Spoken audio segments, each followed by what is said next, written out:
ও নবীর আশিক, দুনিয়ার মাথাওয়ালা বুদ্ধিজীবীরা কয় জন্ম নিয়ন্ত্রণ করো, মানুষ বাড়লে থাকবে কই, খাবে কি?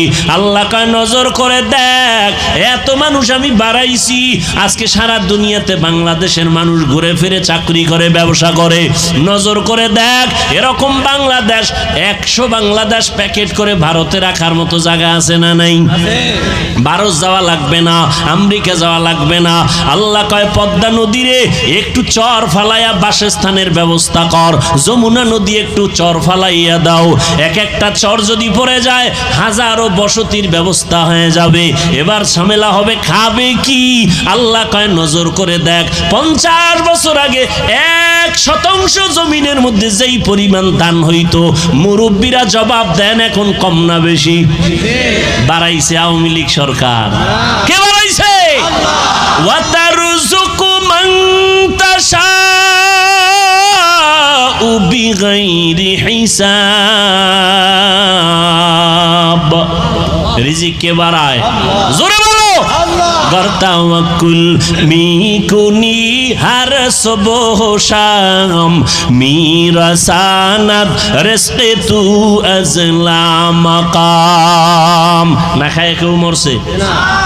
ওই আল্লাহর বান্দারা আগে 10টা পেয়ারা খাইছে, আমার মনে আছে, 10টা খাইলো টের পাই নাই কি খাইছি। আর এখন আল্লাহ এমন পেয়ারা দিছে একটা একা খাওয়া যায় না। ঠিক নেই? রিজিক কে দিছে? ইলিশ মাছ আগের তুলনায় কমতেছে না বাড়তেছে?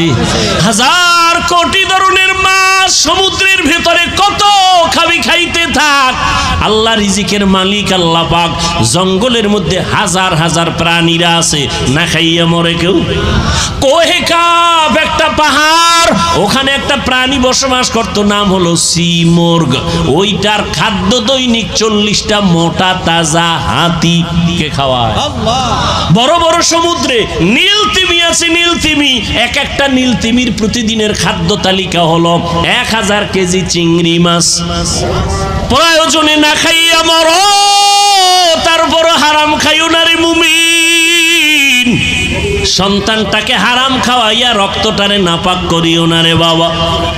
করোনার ভেতরে কত বড় বড় টাকাওয়ালারা মাটির সাথে মিশে গেছে, কিন্তু একজন টুপিওয়ালাও না খাইয়া কারো কাছে ভিক্ষার হাত বিছায় নাই। আপনি তো ট্রিপল মাস্ক লাগাইছেন, করোনা। হ্যাঁ, বাবায় মারা গেছে করোনায়, খেয়াল করেন, বলবো না মোনাজাত দিব? বাবায় মারা গেছে করোনায়, ছেলে কয় টাকাওয়ালা ছেলে, শিক্ষিত,